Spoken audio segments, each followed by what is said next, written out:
outside the atmosphere. So we have very good connections between the Shenzhou spacecraft and the ground with the help of the Tianlian data relay satellite. So we're looking at the commander in the middle, and then to his left is, can't really see his face there. On his left, I believe, is Mr. Zhu Yangzhu. And on his right is Mr. Guo Haichao. And they're very busy right now looking at some manuals. What's likely to be in this this booklet that they're looking at? They are holding the manual of the operations, not only include the routinary operations, but those in emergency cases. So they must remember all the options very carefully, because anything can happen. You know, that's the re-entry is a very risky process. Yeah.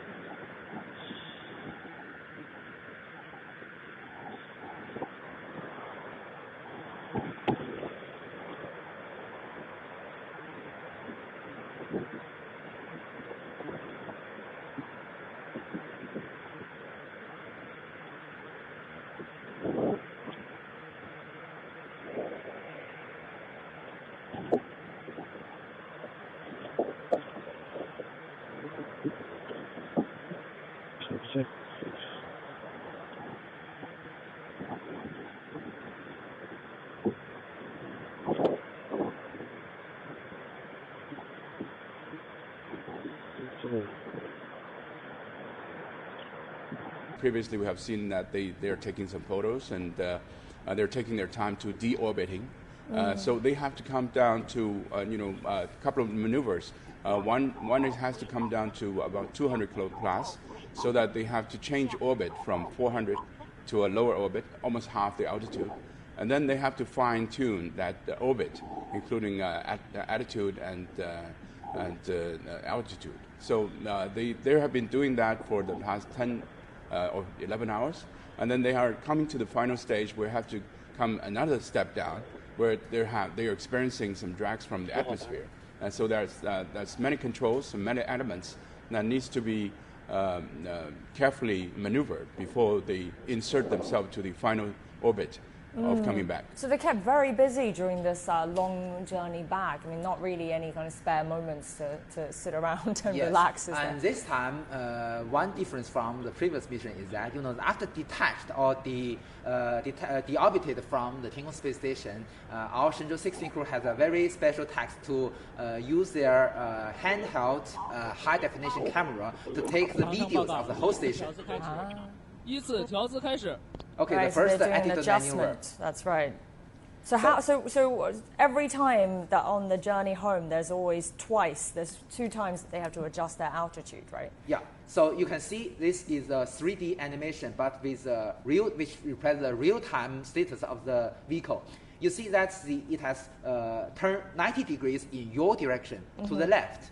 So at this moment, the critical step will be the separation between the orbital module and the re-entry capsule. So let's just look at this together. So at the very top is the orbital module, and then the return capsule is the part in the middle. And then the propulsion module. Service module. And then the service module at the end. The service module. Yes. So first, we will separate the orbital module. They've reached the adjustment for the altitude now. The separation speed between the 2 parts will be 1 to 2 meters per second. Oh, great. Already successfully separated. How many meters per second? 1 to 2 meters per second. This to avoid the collision between the 2 parts. Because they've already in different planes, theoretically speaking. And then conduct the second attitude maneuver. So this is now the second adjustment, and then to make the module and to make the rocket engines on the rear part of the propulsion module to the front. So just to explain to us what each of these modules do, if you can. So we just saw the orbiting module leave and separate. But the orbit module has been used for docking a rendezvous with the station, and it has the function like... Sorry, just to interrupt you. Yeah. They just announced that they've reached the second adjustment of the altitude. Of the capsule, so that they are ready for the separation of the service module with the capsule, and then capsule can start re-entering into the ballistic that has been pre-designated. And the service module is providing a lot of functions, including the fuels. Solar panel provides electricity. So all the let's say all this functions and all these powers that supplying the capsule has been provided by the service module. After the separation, the capsule can only use the batteries on board. Okay, the re-entry burn starts.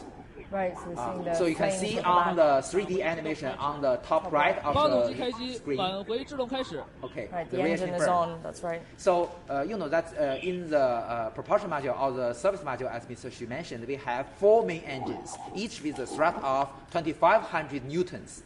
Please notice that we only see. So what you're seeing, the burning of the engine, including the engine itself and the fuels, are on the service module.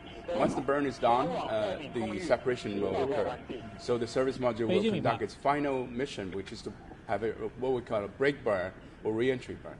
You may notice also on this 3D animation we can some smaller flames. Yeah. That is the flames of the attitude control engines and small engines. You know that during the burn of the main engine, we should keep the attitude of the vehicle stable.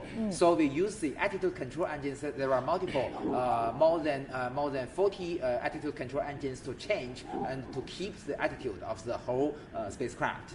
Why do they only do the attitude adjustments twice? I mean, is there a reason for that? Can it be Because done the in one go? de-orbiting must face in the right direction. In our professional field, we call this the delta V. The delta V we given must be in a certain direction.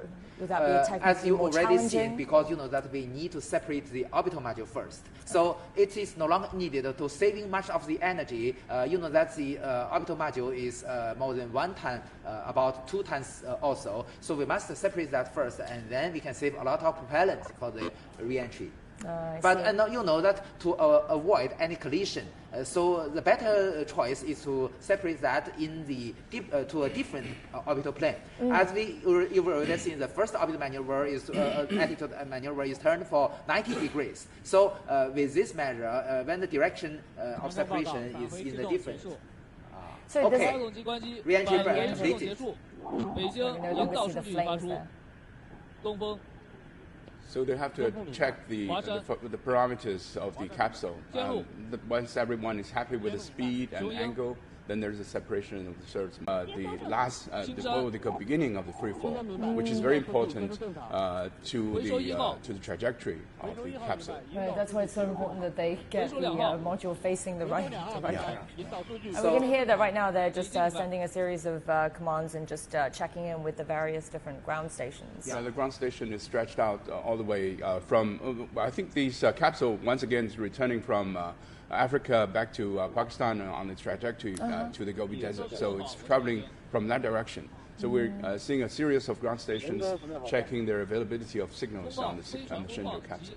And that's of course very important to monitoring their safe return. So right now we're looking at to the right an image of the Dongfeng land. I believe this video is taken from the vehicles in Dongfeng landing site. And a massive rescue So you search can crew there. just see the dawn of the Dongfeng landing site. So the ground station not only provides parameters, so that they constantly updating the exact location Right. or which is predicted to be landing for the capsule. So with the prediction for the locations, how big of a area would that be to start with? You know before it that we gets really have. refined? You know that we have Beidou navigation Right. satellite receivers on board our Shenzhou spacecraft. So after the re-entry plan we just witnessed, so there is several critical steps. One important step is to, based on the receiver of the Beidou navigation satellite signals, we can calculate the right velocity and the position of our Shenzhou spacecraft. So based on this, we can have a very precise prediction of the re-entry itself. But Precise to what sort of scale? that depends on which phase you are in. You know that there are many errors that can cause a deviation. For instance, the density of the upper atmosphere. So it's very. So we cannot have a very precise prediction of that. And you know, during the re-entry, after separation of the re-entry capsule and the propulsion module, we can have control of the re-entry capsule. We also have a very unique propulsion system inside the re-entry capsule. It only changes the attitude in the roll direction. And also, you mean that that during the when the re-entry capsule dive into the atmosphere, we also have the aerodynamic forces not only in the flight direction but on the perpendicular direction to have lift.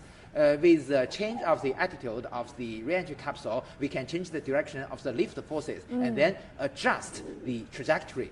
So in different phases, we have different error. So I'm interested to know then, in terms of this three-man crew, the rest of the crews, the last one and this coming one,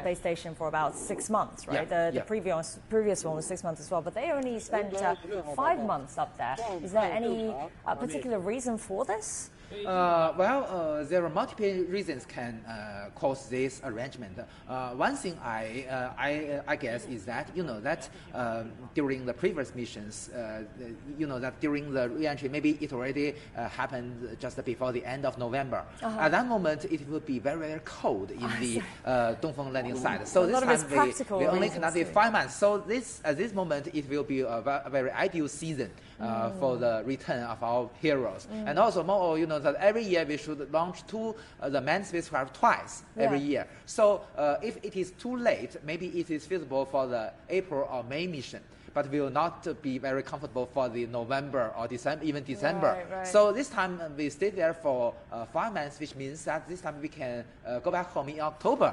So as I mentioned, it will be more comfortable than go back 1 month later in November. That will be very, very cold. So then do you think this is a sort of pattern we'll see for future crews, 5 months, 6 months in rotation like this? So we still have some margin and also some flexibility to adjust the whole arrangement.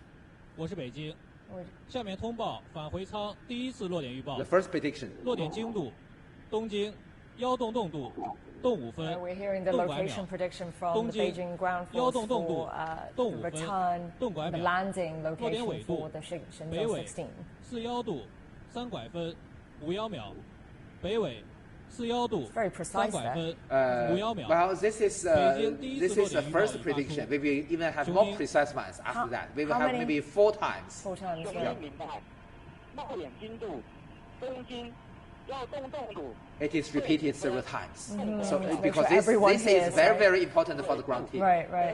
So I mean, is this an okay condition for the return? It's a normal condition, Right. although that it's much better than that in November or December. So visibility isn't too big of an issue here for It's not a very the big return. issue, but that's in this operation phase of the Tiangong space station. So we must standing by for any emergency returns if anything wrong happened to the station. So we must stand there. We should think about the feasibility and also that because the Tiangong space station orbiting the Earth in different altitude, in different phases, not like the Shenzhou missions before and the Tiangong 1 and Tiangong 2 mission before. So we must have a wider range of the landing site to have multiple choices. The Dongfeng landing site, that's not China's only landing site, Not is the it? only one. In the years before, we used the Sizhiwang Banner landing site. It's in the 2,000 kilometers to the east. Landing site chosen as the Dongfeng landing site. We can combine the two teams together to save a lot of money. So this is another advantage. It's very practical concerns exactly. there as well. And the rescue crew, the safety search crew that's waiting for the Shenzhou-16, this is I read is much bigger than the last crew that was waiting for the Shenzhou-15. So they've got nearly 100 ground forces, I think, and also 5 helicopters. It's still 5 helicopters. One will act as the commanding vehicle, and the other 4 to assist the commander. And how would they be placed in the landing site? Would they be spread out in different locations, and then once we know the more precise location, they will gather? So it's like a matrix form, so that they're staying in one corner of the square. Right. Each corner of the square will have one helicopter with 3 helicopters on one line with a command helicopter. So one in the center. Will move constantly based on the prediction. As I mentioned, we will have at least 4 times of trajectory prediction based on the different phases. We have the data from as Mr. Xu mentioned, we have ground stations along the trajectory. And also we have the beidou navigation satellite receiver on board our Shenzhou spacecraft. And we're just hearing more information being relayed there saying that everything is normal.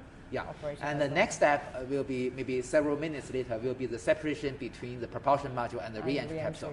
Yeah. But if it can be so exact, if the final landing location can be really pinned down, then why is it necessary to have the landing crews so spread out in the first place? I mean, if eventually you can why not just have them all together and then send them in once the location is There's no certainty for the capsule to return, because once it's separated from the propulsion or service module, it's on its own. Once you have deployment of the parachute. So there are many factors that are affecting this re-entry process. You never know where exactly it's going to be land. We are only calculating by different parameters at different phases and different altitude. So we have to be very dynamic in terms of pin down the location of the capsule. Right. So it makes sense to have them spread out so they can reach the capsule in the fastest time. So what we see now, I believe, is a video taken from the camera mounted on the helicopter. So there's no setting up of the camps and waiting for it to come back to your front yard. You have to be very dynamic in moving your squares around. So it starts off with a search parameter of roughly how big? So say the different teams are all spread out. Well, the total area of the landing site is about 12 or 13,000 square kilometers. And eventually, so it's very huge. Okay, so eventually it'll get narrowed down to roughly... exactly. So after each trajectory prediction, it will shrink smaller and smaller, and finally a very precise one.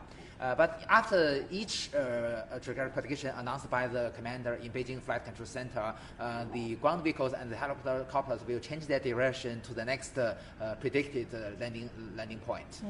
Even that, we have what we call a landing site, but also we have a bilateral agreement with the country of Mongolia that in case this it did not land on the Inner Mongolia or land on other countries, we have to initiate that bilateral agreement to search and rescue our astronauts from other countries. Who would be in charge of helping with the search mission then? Would it be Chinese It would be Chinese in combination of the local authorities in Mongolia. So also on the international side, we also have 4 treaties. One of them is the Search and Rescue Treaty by all countries that should be open for the search and rescue of the astronauts in case they didn't land in their home country. So would China already have crews stationed in these countries that they have the agreements with, just in case? Not really, but in case of landing, we have a preparation of in all scenarios. But this is unlikely. But once you have these what we call malfunctions, we'll have to initiate this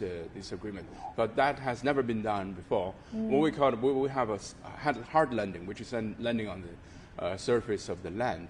Other countries, they have a return capsule that have a soft landing, which is on the sea. So there are many scenarios and many ways. And we also know that the shuttle, what they call a shuttle of the U.S. has also agreement and also contingency landing site in Chile, because they have different possibilities of returning of the astronauts. So this has to be made very safely for all humanity. What are the pros and cons of a hard landing versus a soft landing? Well, I think hard landing is very easy to have search and rescue, and also you have crews and facilities that is easy and ready. Soft landing is an approach that I wouldn't say obsolete, but has not been done recently, because the U.S. is not flying this soft landing process, and also I think this has started at the very beginning from the 60s by the U.S. using soft landing in the ocean. But you have to use return and search and rescue vessels and boats to go to the site, and also helicopters to rescue them, and also you have what we call it a water contingency, which means you might have a case of drowning in the ocean. But also, even in the same case, we do have also soft-landing options for the Chinese astronauts. Right. We even had trainings in Qingdao and in Shandong province in the ocean to imitate the scenario of a soft landing by the Chinese capsule, which is, both ways are possible. What would be theoretically more comfortable in terms of landing for the astronauts? Would it be a soft or a hard one? I'd of imagine course, landing in the water. It will be more hostile if you splash down in the sea, in the More ocean. hostile. More dangerous.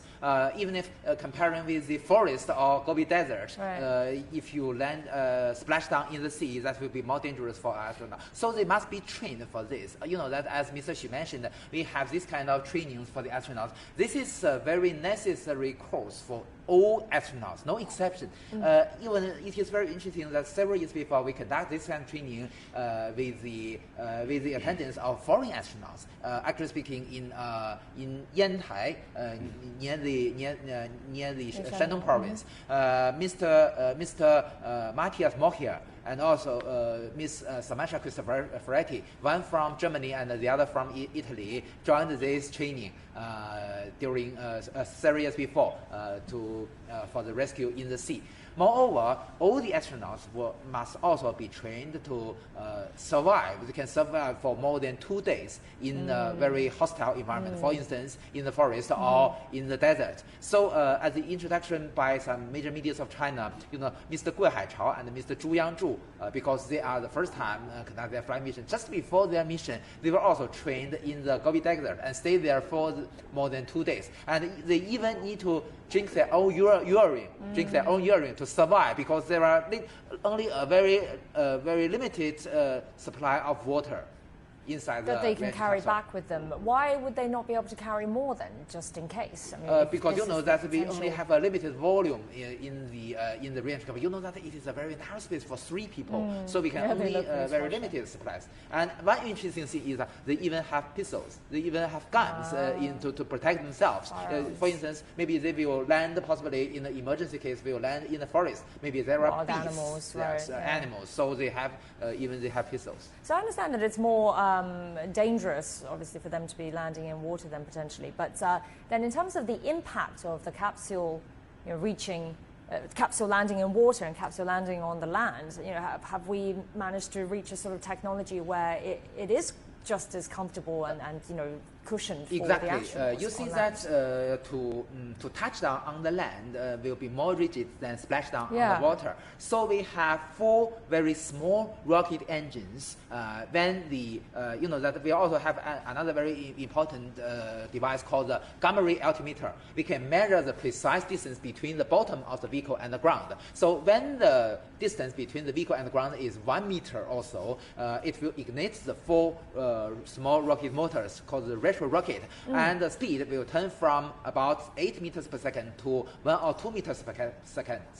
So it will touch down very softly.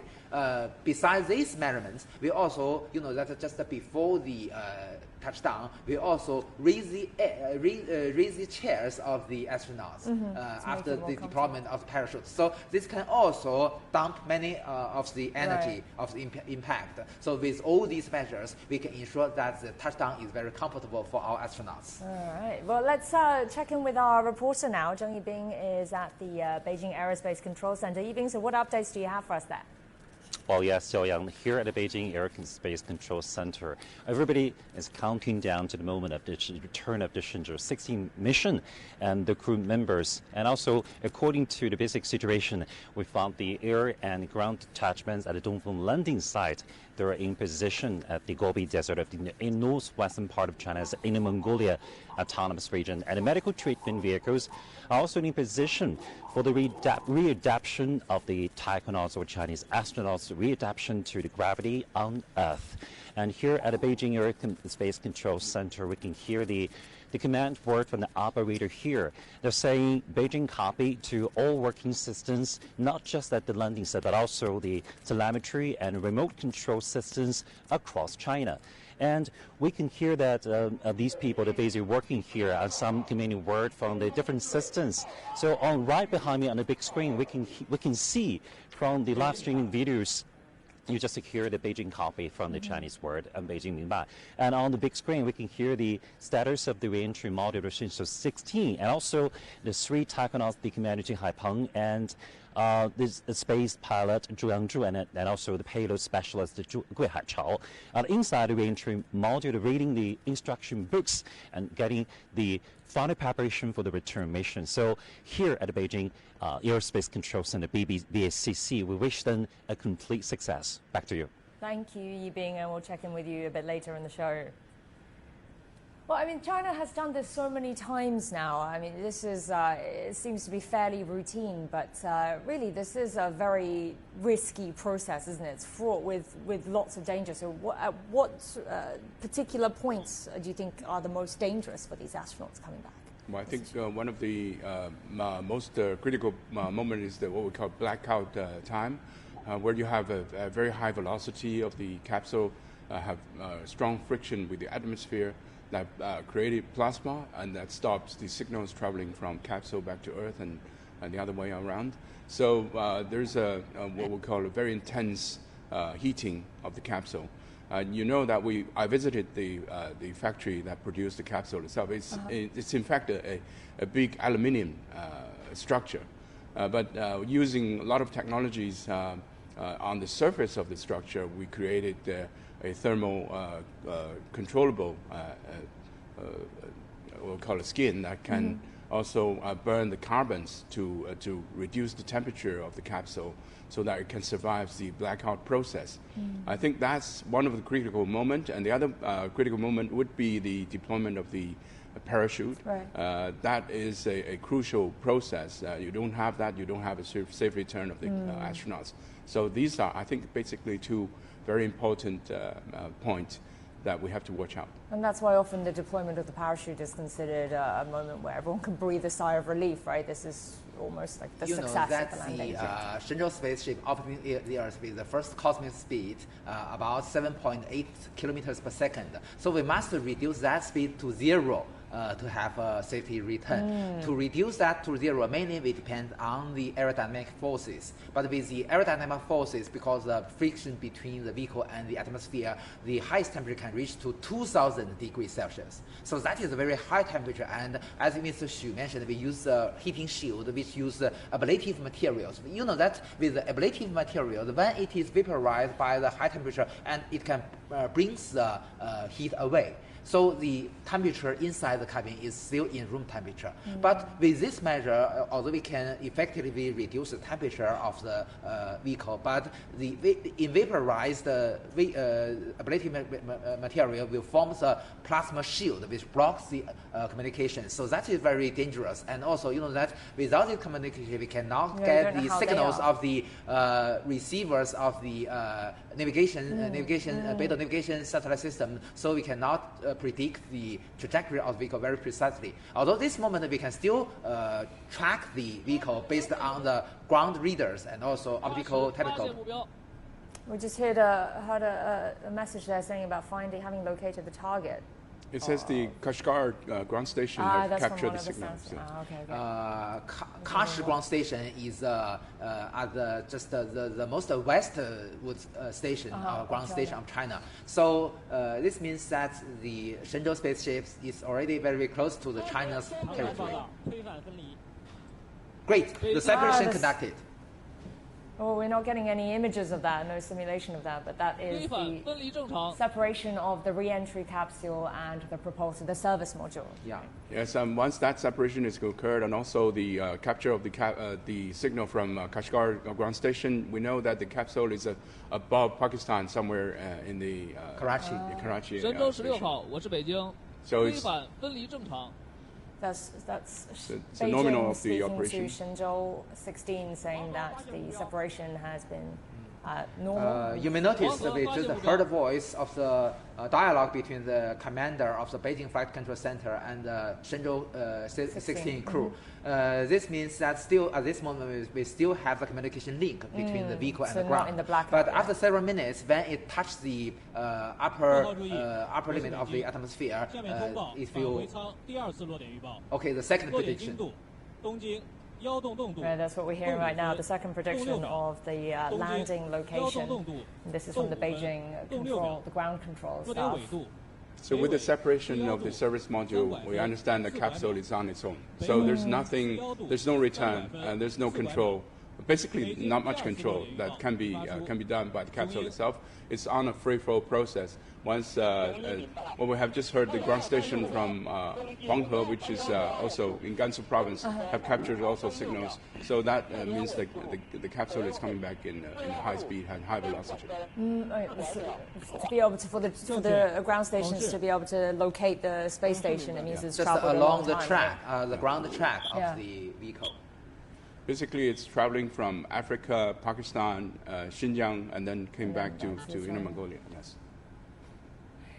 At this point, then, the capsule, what kind of a state is it in? It's just free falling, and then it's already, you know, that it's already only have one module left, the re-entry capsule, and the more important task for it now is to keep its attitude. Because when touching the atmosphere, it must in the right attitude to have the heating shield facing the forward. But how can it do that if it's with very small proportion engines on board the re-entry capsule? So this, so are they adjusting? Would the crew in this capsule be adjusting this right now, or are they just left? I think it's automatic. Automatically. It's automatic. Actually speaking, okay, we've already seen the deployment of the. Okay, that's the capsule. That's the re-entry capsule. Right? Yeah. I think this is the infrared image. Yeah. So you can see a lot of heatings that they're depleted from the capsule. The bright part is the capsule itself, and there's a tail of the plasma, and you can see the long trail is the evaporized the heat, the evaporized ablative materials.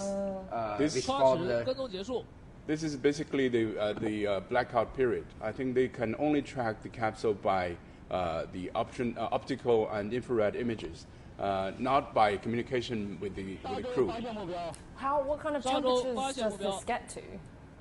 Above 2,000. About 2,000. What about inside the capsule? In room temperature.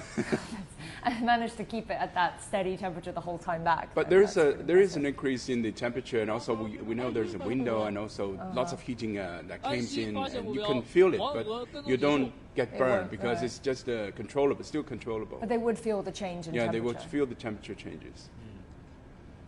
Very bright. It's like you're very close to an oven or a fire that you can still feel the fire, but you don't get burned. Yes, yeah. So this blackout stage, how long does this last then normally? We're looking a few minutes. A few minutes. Usually the period of the blackout period is about 3 to 4 minutes. 3 to 4 minutes, and the astronauts themselves. I mean, we have no connection with them obviously right now. So only without communication, but still, as we've already seen this video image, so we can predict the trajectory by this means. And also we have radar, the ground-based radar, to tracking the spacecraft. I mean, we've talked about this before, but there's always this perception that astronauts on their return will lose consciousness or black out themselves. But most of the time they're completely fine on their way back, aren't they? They can manage I'm sure to stay that Jing conscious Haipeng, as the first time coming back, must be very excited, looking out and communicating with his colleagues. They can also see the flames outside their window. Wow. It's like in the oven, but you're inside the oven. That can't be too comfortable, but apparently it is for them if they're managing to keep it at steady room temperature. So from now, now that they've entered the blackout zone, from now until touching down, roughly we're looking at how many minutes? I think after the blackout, there will be a slowdown and deployment of the parachute, and there's a complete process. It depends also on the wind speed, and then we have another prediction of the landing site. So quite, I think, within half an hour. With less than that, 20 minutes or even more. So, Professor, you were saying that they're traveling. They need to get the speed down from 8,000 kilometers per second to about that's zero. just as Mr. Xu mentioned, the deployment of the parachutes. The speed of the re-entry capsule is about 200 meters per second, and the altitude is about 10 kilometers high. So in terms of, to get the speed down, are we, is it a very sort of a steady, slowdown, or is there a sudden slowdown Let's say at some point? Four ways of slowing down the capsule. First is this using the service module to what we call a brake burn, which is the burning of the engine to slowing down the capsule from 7.9 kilometers per second to a speed where it can start re-entering to the Earth. That's a simulation we saw. That's the simulation we saw before the separation of the service module. And the second stage is using what we're seeing now, using the atmosphere to drag down and to slow down the capsule so that can reach a speed which is from supersonic to subsonic, so that we can start deploying the parachute. Because if you are deploying this parachute in supersonic, it will destroy the parachute and also even break down the parachute itself. So using the atmosphere to slow down is second stage, and third one is using that parachute. Fourth one is using the ritual engines at the 2 meters above the Earth. We fire the engine like a pyrotechnics, and then we slow down like a cushioning the capsule down to zero. And at each stage, when this reduction of speed is being experienced, would the astronauts themselves experience a sudden jolt and a change in speed, or is it fairly imperceptible? That is called overload or the G-forces. Right. That's the peak value will be about 3.6 G. Which means that the forces you experience is about 3 to 4 times of your own mass, of your own weight.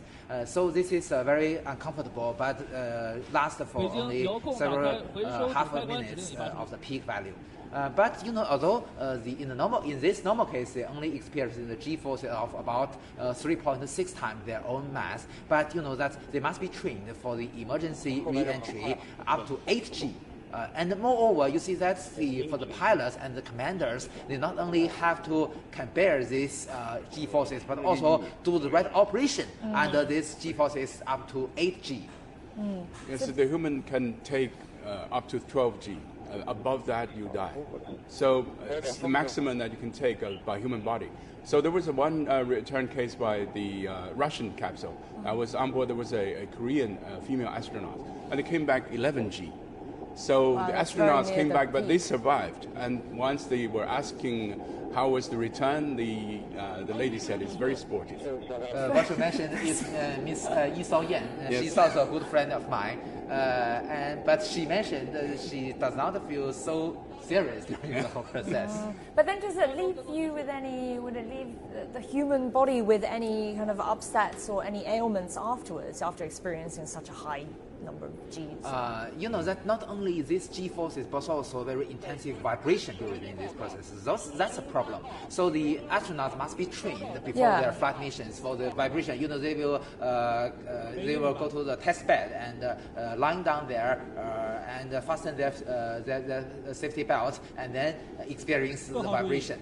But the G-forces can also be simulated, but not the same time with the vibration. Okay, the third prediction.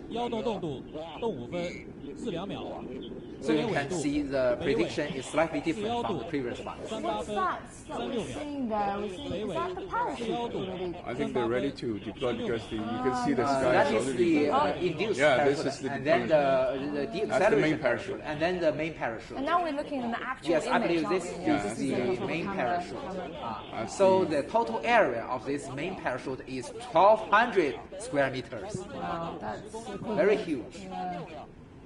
We see a very successful deployment of the parachute. Yeah, that seems very smooth. Very beautiful.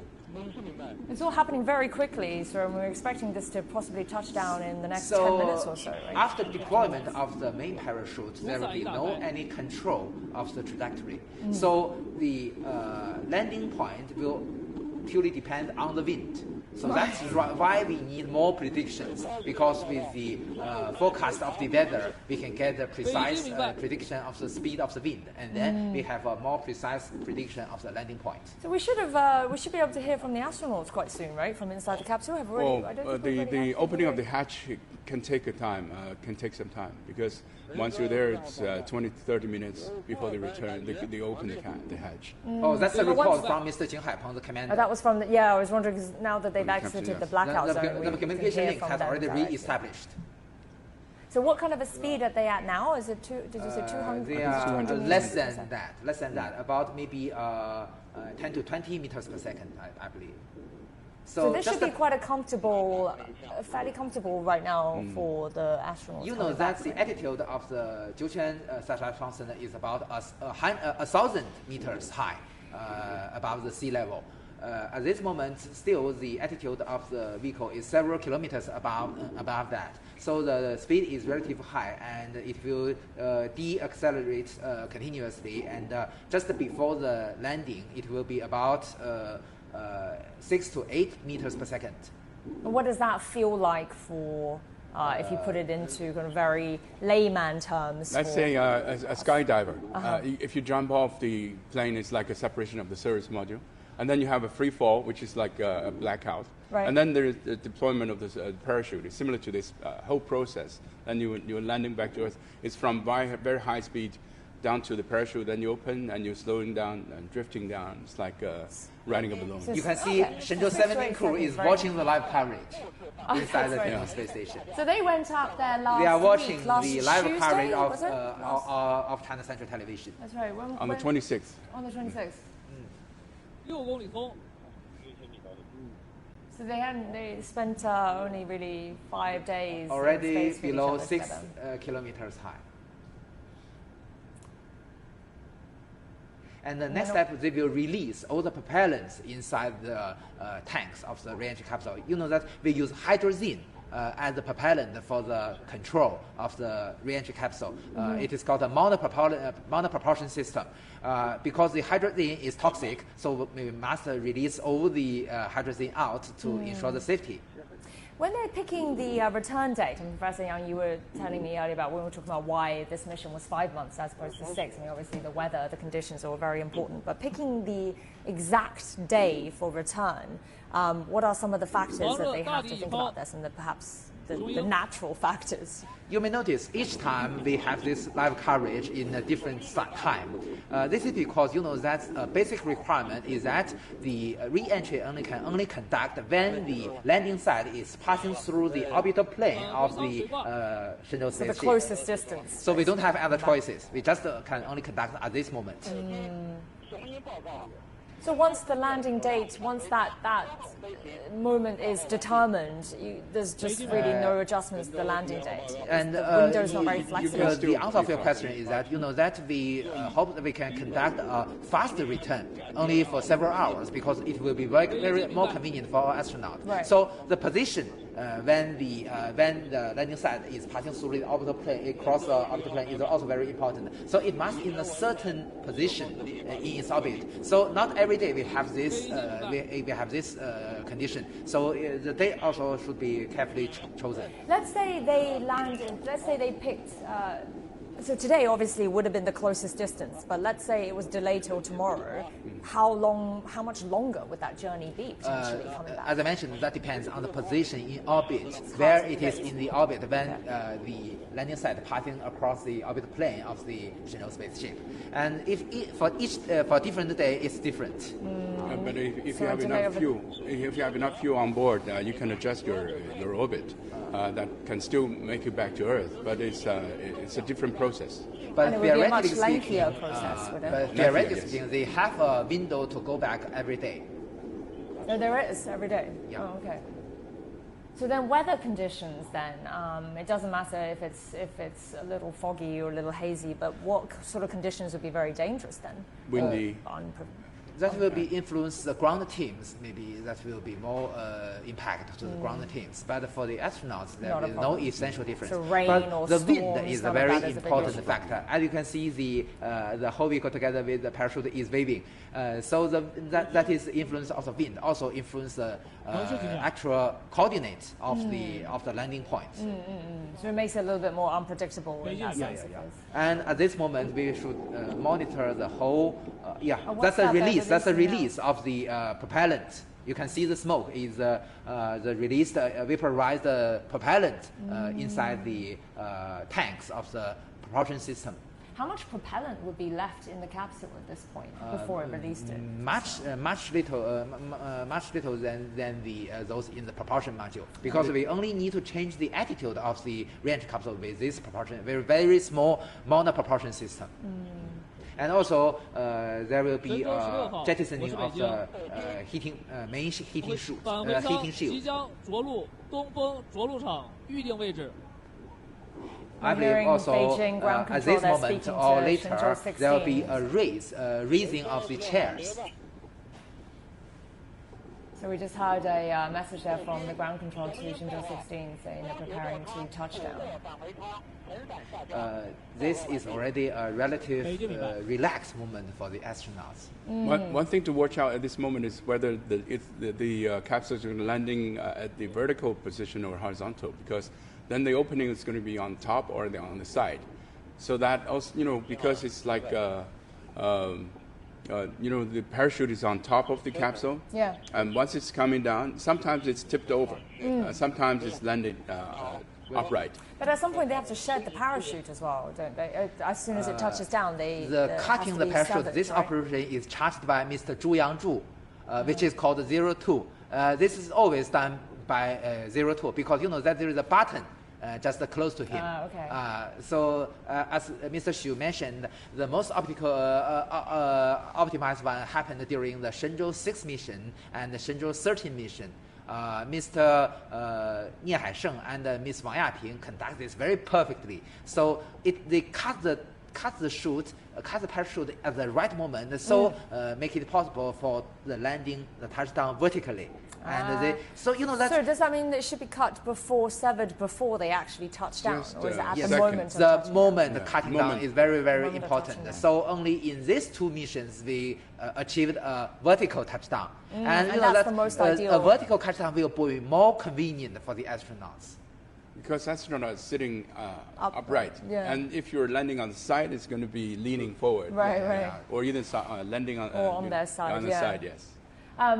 And obviously it wouldn't be ideal if they landed with the hatchet sort of pointing down, but is that possible? Then it's never happened, but it's going to be a big rescue team. But in most cases, as Mr. Xi mentioned, in most cases they will touch down in a horizontal attitude, because the reason is because that during the reentry we need some control, and the principle is that the center of mass of the reentry capsule have some deviation from the symmetrical axis of the vehicle. So usually it will line down. Right. So did you say it's happened twice for China's only land twice. mission? Only twice. The Shenzhou, which ones were Because they? the button, 13 and Shenzhou 6 6. and the Shenzhou 13.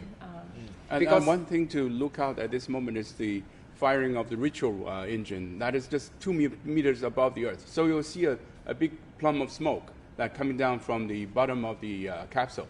That is normal because it's the firing of the ritual engine. Okay. So that capsule, we can see that it is completely charred on the outside. Yeah, it's on the one side. It has to be very charged. Yes. On just the one side? Yeah, because it's coming back in an angle. So one side has more frictions than the other. And that this is a main parachute. In fact, we also have another backup parachute. Right. If anything wrong happens to the main parachute, we can use the backup parachute to ensure the safety landing of our astronauts. But that's never happened before. It never happened before. Surviving the landing. We hope that never happens. No. Are we looking at the more charred side of the capsule right now? Looks very... Yes, the picture is getting very clear, so it means very close to the ground. Should be expecting it to touch down in five, 6 minutes. Yeah, 5 minutes maybe. Even less than that, I think. So they must be very excited right now coming home. What would their state be right now? I mean, they have passed some of the most difficult. I think they're very relaxed at this moment because they know they're safe now. It's already passing through the most dark moment. They can put the manuals down as well now at this point, right? Or do they still have to be looking they have at this? a manual to open the hatch. Before that, there's a couple of operations. But as I mentioned, Mr. Zhu Yangzhu will be in charge of cutting the Releasing parachute. parachute. So this is an important moment for him. So he can't relax yet. Yeah.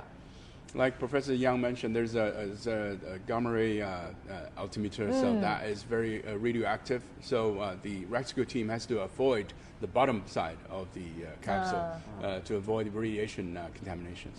They have a lead cover. They have a lead cover to block the radiation. What sort of distance would they be from Earth right now? I think it's a few hundred meters. I think even A few hundred meters only. Yeah. A few hundred meters So only, they'll be we dropping can down see very this soon. video taken from the camera mounted on the helicopter. Yeah. So it's Okay, already so at it's the already very helicopter close. altitude. Right, yes. right. So the rescue routine would be the helicopter gets there first, spots it, locates it, and then the ground teams because then it's come. faster than the ground vehicles. Right.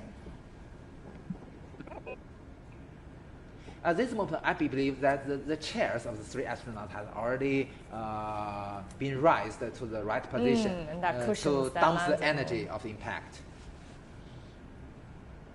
And I mean, coming back from them, it's still going to be a long time before they're able to get back to their normal lives, right? I mean, we're talking about a few months of recovery. They need some adjustment. Yes. Very long procedure for recovery.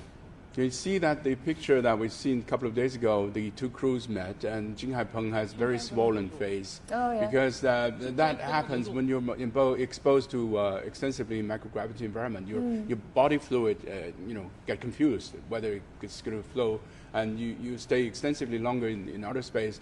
You lose a lot of bone mass, and your cardiovascular system changes. And your blood flow and water flow in your body changes also. Your immune system sometimes changes. So it takes longer to, at least a couple of months, to get back to to get used to the gravity. It's like a slowing process. One of the astronauts from U.S. he said to me that he went to a foot massage after 800 days. 300 days in outer space. They say he has the most soft foot they have seen before. They don't use the false prediction. 48秒，多点纬度，北纬41度38分35秒。 Some very precise predictions there for the fourth. The fourth would be the final landing point. Exactly. And then the crews are, the vehicles, the helicopter are rushing to the site and ready to start search and rescue. And the wind speed is also considered, the influence of the wind speed. Because that might carry them off to somewhere else. How big of a area would this fourth prediction be for the landing? Oh, there they are. It's going to be a ritual firing. That's okay. We can see the work of the rocket's motors. Yeah, the heat there would be the fire. Then there's the cutting of the parachute. So what do you think? It'll be vertical or horizontal? Vertical. So we will see the result very Let's bet on it. There's still some wind. You can see the parachute is drifting on the side and also the smoke. So yeah, the smoke. I believe it's already successfully cut down. They are home. 北京第4次落点预报已发出，后续由中 You see the helicopter going there and the ground teams are维修 Ground 工 team 作。 also has arrived. Are you able to see the ground teams in this image? I'm having trouble spotting it. 请瀛英猛士按计划组织搜救行动。琼英 Chunying, that's the helicopter right? team, That's yes. the name of it. It belongs to the ground team. The And Eagle this team. is probably from the helicopter camera that we're seeing right now, right? I think it looks like the helicopter's landing. We're seeing. Yeah, this is the helicopter image of from the top. We still don't have an image of the capsule itself yet. No, not close up. 雄鹰已在现场降落，返回舱呈倾倒状态，主伞已脱落， On some side. 着陆地形为硬戈壁，报告完毕。 It's You will lying see the down. sound. It's lying down. It's taking a rest. So we can really see the vertical landing. So it has to be a very, very precise moment when With they even no when they wind detach at it. all, I think maybe. So, I mean, the wind might also blow the capsule over, or is it just the drag from the parachute? It's a little bit drag, but also if you see that the attaching point of the parachute is also on, make the capsule a little bit sideways. Right. It's not on really top of it. And I mean, the parachute, it's also really critical that they do sever it straight away, right? Otherwise, that could cause the capsule. If you to- haven't cut off the parachute, it will drag the re-entry capsule because of the wind. We can still remember during the during the Shenzhou 10 mission, because the parachute has not been cut down, so it dragged the vehicle for almost 100 meters. Oh, wow. You can see the crew is reaching the capsule there. So they have to be very careful, right, Mr. Xu? You were saying to avoid the bottom side. Yeah, of... well, they have procedures that they have to follow. That which there are a number of crews, medical crews and hatch open crews, the technical supporting teams. All of these has to follow a procedure. Some people have to set up the parameter, Right. where is that is forbidden, where is it to be, inviting different crews to come, approach and close to the capsule itself. And the capsule, the outside of the capsule, there's also the potential of toxic gases and other As I chemical mentioned, elements, we've right? already released all the Yeah, we propellants saw that. inside the tanks. So maybe there is a small amount of But that, not enough to cause any. So they don't- not a big threat. So to they the won't ground need team. to have to. They don't But need to as treat Mr. it Xu mentioned, before they the approach. radiation comes from the gamma ray altimeter will be a big matter. So you may notice that every time during the recovery, before we block the radiation with the lead cover, usually the ground team does not go to the not facing the bottom of the vehicle directly. Right. But the sides of the vehicle is okay. Yeah. So we see more crews approaching the capsule right now. From the hatch side. It's a good side. It's very. Is that the smoke, presumably, Hazy. that I we're think seeing? probably it's from the helicopters or others. It looks like almost 10 people that are gathering around the capsule. Just several weeks before return, the Shenzhou-16 crew just enhanced their physical exercise every day. Yeah, what sort of exercises would that involve? Such as the treadmill to run inside station, and also the space bicycle and other exercise measures to strengthen their muscles and to readapt with the gravity. Is that a very different sort of set of exercise from what they would routinely do in the space station? It's different because you know that that they stay there for 5 months. During the ordinary cases, they don't have a certain schedule. But as I mentioned, just several weeks before their return, they will pay more time on this exercise. Because 5 months, they don't have to use their muscle. I mean, everything, they're floating. They're floating, sleeping, they're floating, working, they're floating everything. So their muscle is substantially lost. If you don't use the muscle for 6 weeks, you lose your muscles and bones. So these astronauts, they'd all experience a lot of weight loss, would they, upon coming back? Is that... They that basically something- stretch a little bit. I mean, they grow higher because there's Yes. Oh, But that's- they will go back to their normal height. That's a good benefit of No. of space journey, no? You know that during the interview, Mr. Judge Gang, the commander of the Shenzhou-13 crew, mentioned that you will feel uncomfortable even with the softest bed. Because with the influence of gravity, it's not so comfortable like sleep in outer space. Sleeping in microgravity environment is the most comfortable way of sleeping. You're basically floating. There's no touching part from anywhere. That sounds interesting. Maybe one day that can be But you have to newest just development to for sleep attach for us. yourself to certain panels or boards or your own cabins. Otherwise, you're But you're floating still- around. You could be Okay, bumping we can yourself. see the ground staff is already near the hatch. I believe they are trying to open the hatch. We've got medical teams also standing by. So with the last landing that we saw, there were medical vans, but one for each of the astronauts. Exactly. Ready You see to that go. the different ground staff very different clothes in different Right, so colors. red, blue, and black. So some belongs to the astronaut system, in charge of the medical issues and to take care of the astronauts. Would that be the And ones in blue some- and white? Yes, and possibly, and some where the other colors, some belongs to the spaceship system. The spaceship system will be in charge of the, for instance, as we discussed, to manage the re-entry capsule, to block the radiation and other operations.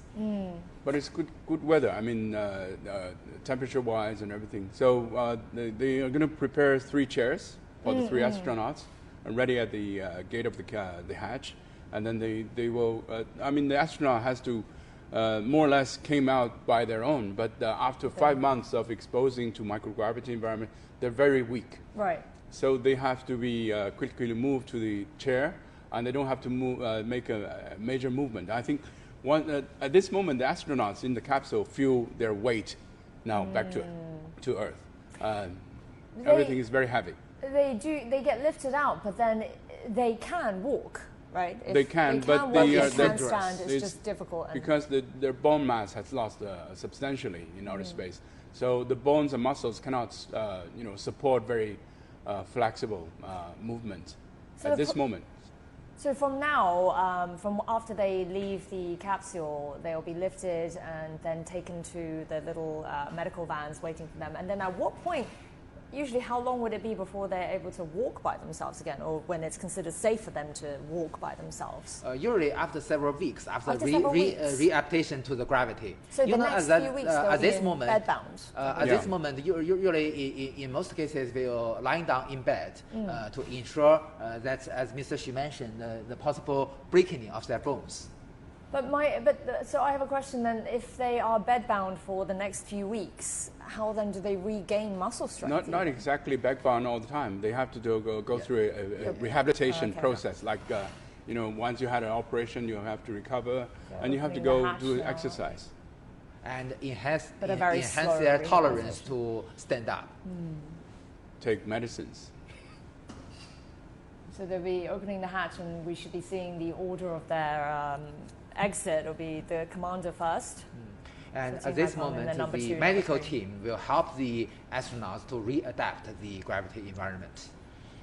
So I think the people in blue and white trousers could be from the China Aerospace Science Technology Corporation. They're the manufacturer of the capsule, and they have a technical supporting team to operate and open the hatch, and they know which screw to unwind and which way to touch. You may compare of the person with the size of the re-entry capsule. It's really small for three persons inside, and even they are wearing IVA spacesuits. If you just look at there's 3 or 4 of them gathered at the hatch of the capsule already. They're kind of blocking half of it, so very little space. And you can still see that nobody on the bottom side of the capsule. So there's still, as Professor Young mentioned, there's somebody who's going to use a radioactive blocking cap to cover the radiations.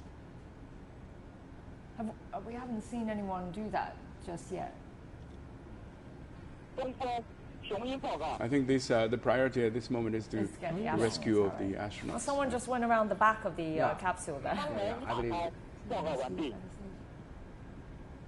I mean, with such a small space, I mean, they have, so the hatch is opening now.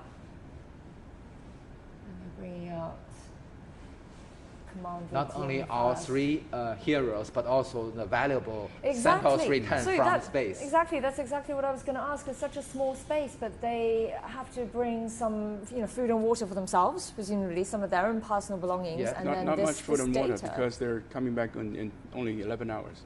So that's true, but they have to make provisions in case, though, right? If they're somewhere hostile. Very compact, survival kits, and also even including a raft and many other facilities, and the experiments results and samples back from outer space. So it really isn't much space at all. What sort of samples do you think they'll be bringing back? What do you hope they'll be bringing back? That for the space biology and the space medicine, they have a lot of samples back to the Earth. Moreover, this time, that we also have all the material making experiments on board the Tiangong space station, including the the rack without contact to the material, just use laser to heating up the material to about 3,000 Celsius degrees, and we can with the gravity environment we can make all kind of very perfect sphere in sphere shapes the materials, and also we have other material making, including the crystal of proteins, and also the material made in a very high temperature. So this kind of study has already been conducted since Shenzhou-13 and Shenzhou-14 mission. So this time we can continuously see this kind of research. Moreover, you know that in some cases their own body of the three astronauts are also being studied for space medicine purposes. For instance, some blood samples and other samples. So it's taken quite a while for them to bring the astronauts out, right, since they opened the hatch. Is that because they're also doing some preliminary medical checkups inside the capsule at this stage?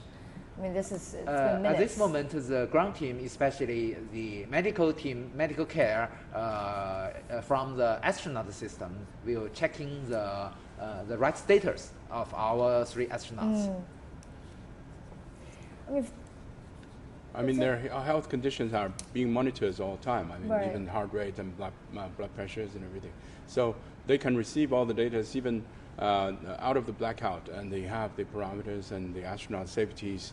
So they're currently basically working on the hatch itself because, you know, you can see the side of the black burn, the charted part, and also the part that has not been burned so extensively. So the metal has been exposed to high temperatures, and there's some tight points and tight structures that needs to be physically opened for the hatch. Right. It's not so easy because it was originally attached to the orbital module. Will the capsule now still be hot to the touch, or will they have lost all the temperature? I think it's basically more or less loss of all the temperatures, because it has been exposed to atmosphere underneath the parachute for about more than 10 minutes. So it's also the friction on the carbon is not creating heat, only on metal, so it didn't capped all the heat on the capsule itself. So it's safe for the one crew important step to make the result, as Mr. Xu mentioned, is the jettisoning of the heating shield after the deployment of the parachute. That after the deployment of the parachute, we just jettison the heating shield because the temperature is too high. More important is to expose the gamma ray altimeter and the full retro rocket to the outer environment to make it possible to deaccelerate the vehicle to the safety landing touchdown speed. You see on the left side is the opening of the one small hatch, which is they used to pack the parachute inside. So you can see that the hatch has been opened and has been used on the left side, left bottom side. Yes. That is the chamber for the main parachute. Yeah. I mean, it will take them a few months to rehabilitate, to recover, and then is it likely that these astronauts will go straight back into training and get ready for the next one? We may notice that Mr. During the handover, from between the Shenzhou 17 crew and the 16 crew, Mr. Tang Hongbo has the shortest interview between two flight missions. That's right, and he's the first one to return as well. Yes, right? exactly. Yeah. He's the first one to return our Tiangong space station. But you know that based on the standard of the other countries, Mr. Jing Haipeng of this mission. So we're hearing from the search crew right now, the helicopter crew. Great. Yeah, they've just announced there that the astronauts are in good health condition, physical condition. That's from the search crew there. So how long was the interval for Mr. Tang going up again? About 2 years. He also makes this record. 2 years, that's pretty short. Pretty short for two flight missions. You know that. So he was the first one into the space station, right? And then now he's returned. He's first crew. Yeah. And you know that Mr. Jing Haipeng, based on the standards of other countries, he is one to have entered 3 space stations: Tiangong 1, Tiangong 2, and this Tiangong space station. Because although we categorize our Tiangong 1 and Tiangong 2 as space laboratories, but in other countries they also categorize that as very small space stations. Something else interesting as well. So when the Shenzhou-17 successfully launched, the space program already had the Shenzhou-18 ready to go, right? Yeah. So why is that? Why is it so fast and without actually any break? speaking, the combination of the Shenzhou-18 spaceship together with the Long March 2F Y-18 rocket, the combination is act as the emergency rescue standing by combination of rocket and the Shenzhou spaceship. If anything wrong happens, because you know that the Shenzhou-17 crew stayed in orbit for half a year, so anything can happen during this half a year duration. So if anything wrong happens, if the Shenzhou-17 spaceship is not feasible for the safety return of the crew, so the Shenzhou-18 will be launched. I see. So it's all backup basically. So it's what we call redundancy. It's for life of people. You have people on board the station. You have a hiccup of the 17th, and you can quickly replace that with 18. So Right. still the crew can come back. And is that pretty standard practice? Yes, it's internationally? normal practice. Because there has been scenarios before where I read that there had been a problem up at the at a different space station, and the ground team, they weren't prepared like they are now. So it took them a year before the next crew was able to get up there. Internationally, it's not the practice. It's only the Chinese practice. Yeah. 落点测量完毕，返回舱落点坐标，东京。 They're just announcing the precise landing spot right now of the capsule, the Shenzhou-16 crew. The real coordinate, the final coordinate of the landing point is announced now. You can see that all the calculation has been collected, so the scientific community of the rocket designers can recalculate, and then this is one experience gained again after 17 landings, so that we can know in the future where the capsule might land in a precise location. Exactly. This is a very good reference for the future missions. Absolutely, and to me it just sounds like a bunch of numbers, but of course for the scientists this is all very important data, isn't it? To optimize the re-entry procedure in the future. So this is a very good reference and very helpful for our researchers And to pinpoint a more precise location next time, factoring the wind speed, all this. Yeah, this you can see from this mission that the crew came very quickly. Yeah, that after was very quick. Yeah. Yeah, within minutes. Yeah. So But this I mean is that's pretty standard now, isn't it, It's for the pretty crew to impressive, reach yes. the space capsule? We should be you expecting may to see see the there captain is come no out any minute. exception. That every time we can take the video of the moment of touchdown with the smoke of the retro rockets. What's the difference from the first manned return? You know, the first capsule that returned from this one. Well, Mr. Yang Liwei introduced the moment that you know that during the re-entry of Mr. Yang Liwei in October the 16th, 2003, he mentioned that because we don't have experience before, so it's already lost of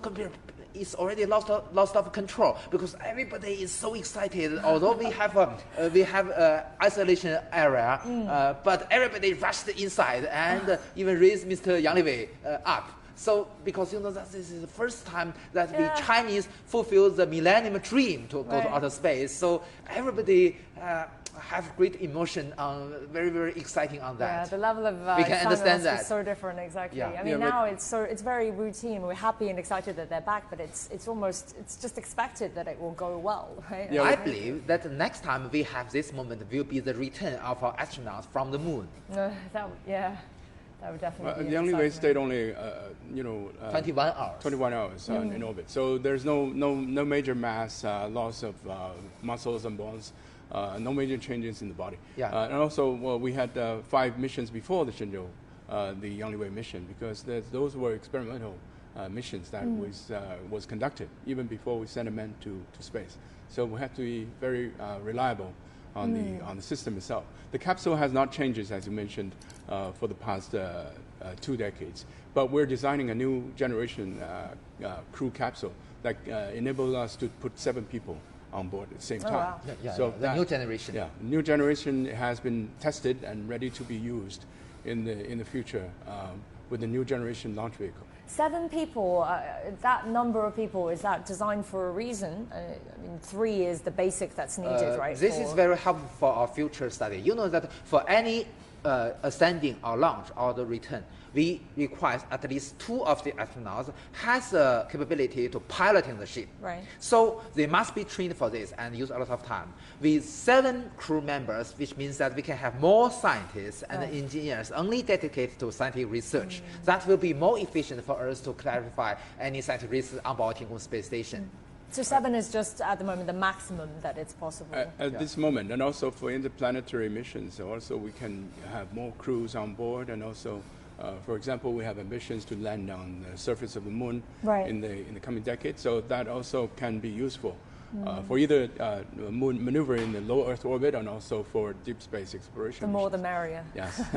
Especially if they're going on such long journeys. Yeah, the more people, the Mr. better. Yang Liwei has already mentioned during the interview that the future lunar human missions, the astronauts must already have experience to stay in our Tiangong space station first. So this is a very important criteria for our training of astronauts. So I believe that why is the reason we choose so many, such a young crew for the Shenzhou-17 mission. You know, that's the two crew members only 34 and 35 years old. So because they are so young, so in the future they are experienced and become veterans after this Shenzhou-17 mission. So in the future, it is also possible for them to be chosen for the lunar missions. We're going to hear from the Shenzhou-16 crew now.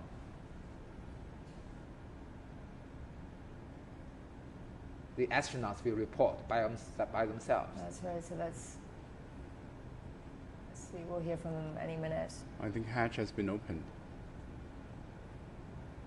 Yeah, well, I mean, we've been seeing the search crew, the rescue crew, kind of go in. Yeah. You can see that the Jiuqian satellite launch center is the sky is very clear in a very beautiful blue better color. Than earlier. I mean, 20 years, right? 20 years since the first... 20 years anniversary of the first manned mission. And so much has changed. And if you look at just the last few landings that I've seen, it's all so controlled. You know, every stage is so controlled and almost so predictable as well. We have already formed a very standard routine. I mean, Yang Liwei, when he first went up there, he was saying on the way there, the space capsule was just vibrating, shaking, incredibly, right? And that was such especially during the launch. Because we don't have much experience at that moment. So after Mr. Yang Liwei's first mission, we just optimized the launch process, especially control of the control system to avoid the vibration. Because he said it was terrifying. It was incredibly uncomfortable for him. He almost, that Mr. Yang Liwei mentioned later that he almost thought he will lose his life during that moment. And probably not just him, the entire ground control, everybody is just holding their breath. Because of the launch vehicle is designed in such a way it accelerates, also provides gravity, like 3 or 4 G forces. And then there's a movement of the rocket on a vertical movement, what we call a pogo. It's like the jog that you mentioned, that it's going up and down, up and down. So that is, Professor Yang mentioned the vibration. It's not, different direction, but also up and down. So that makes it very uncomfortable for the astronauts. So then to compare that 20 years ago to what these astronauts are experiencing now on their way up, it's a huge difference. We can simulate the vibration and we can simulate the G forces, but we cannot simulate it simultaneously on the ground. So that's a problem. Oh, okay. So in training, that is the reason why Mr. Yang Liwei feels so uncomfortable during that moment. And is that still not simulatable now? Can they do that now? You cannot, because it's too difficult for the ground facilities. So when these astronauts train and prepare for this, they just go through the 2 motions separately and try to imagine what it's like together. But honestly speaking, they can simulate more intensive G forces up to 8G. To dealing with the abnormal cases. So not only are we more technologically advanced, but these astronauts themselves are far more prepared now to go up to space than before, mentally and physically. Right? So maybe the normal procedure is not so challenging, not so uncomfortable for the astronaut, but the training of the emergency cases is very tough for them. Yeah. It's massive advancements in just the last 20 years. And next stage, the moon. Yep. We heard from the astronauts. They're saying they feel well. We just had a message there from the astronauts side saying that we've safely landed, we feel 祝贺 well. See you in 神舟 Beijing. 16号，你们辛苦了，向你们致以崇高的敬意。我们在北京迎接你们凯旋。 And there's the ground staff congratulating them on their return. And My sending friend, their Commander regards Jing and Haipeng, respect. just report his status with his, the Shanxi accent. Couldn't really hear it. And now the unbuckling of the safety belt of the commander-in-chief. Yeah. That since the the Shenzhou 9 mission, because that Mr. Jing Haipeng comes from Shanxi province, and we prepared more vinegar for him. Of course, their first meal, they must be really looking forward to this. But since their bodies are readjusting to Earth and the gravity environment, does that mean that the first things that they eat, should there be more care put into what they eat, or is it okay? Can they just eat anything It's they also like? carefully chosen for their first meal. So they can't be picking spicy Sichuan hot pot or anything No, like that but- for their first but That meal. depends. But whatever they eat there it's going to be tasting very good, because space food is Bland. very challenging because it's experience everyone have. Once you're flying on board a plane, the food on the plane tastes differently compared with the food on Earth. So they're coming back for some earthly. Yeah, because the taste buds are much more dulled, right, up Yep. in space. But you know that Mr. Ye Guangfu of the Shenzhou 30 mission, he comes from Sichuan province. I believe that it's okay for him to have any spicy food. So we're not too worried about their digestive systems, only their physical. Yeah, because muscles. the body flow is upside down. Then your taste bud is different. Right. Even in outer space, you taste things differently. Yeah, so exactly. Even the same thing. Because the redistribution of your blood in your body, so your tongues will be less sensitive compared with that on the ground. Because all the food that they have up at the space station that's brought by all these cargo ships, they're all just pre-prepared. You just heat them up and they're ready to eat, right? Yeah, and So also they are like a fond of paste. more salty food. Pastes. Yeah. Yeah. Because in Sounds microgravity delicious. environment, you don't have crumbles and things you can flow around and damage the facility. It has to be like either holdable or squeezable. Something it cannot go out of control. So what sort of foods then are we talking about? I'm finding it hard to imagine paste as Frozen, a meal. quick frozen things and things like you put in like a toothpaste, but it squeezes out. But you do have things like pancakes and apples because they don't. Oh, they can eat fresh fruit. They They have apples. Okay. And also some grissini. Otherwise, paste for 5 months, 6 months, that could be enough to deter certain people. The Tianzhou 6 cargo spacecraft brought 70 kilograms of fresh Paste. fruit that's good. fresh fruit to them. But what about fresh vegetables? Is that something that they also have access to? They can plant these vegetables now. Well, if you're just tuning in, which I'm sure you're not, because this has been a very exciting journey back, the Shenzhou-16 re-entry capsule has touched down at the Dongfeng landing site in China's Inner Mongolia Autonomous Region. And the 3 taikonauts are ready to exit the capsule. We've been waiting for them to come out for the last few minutes, and that marks the completion of their 5-month mission.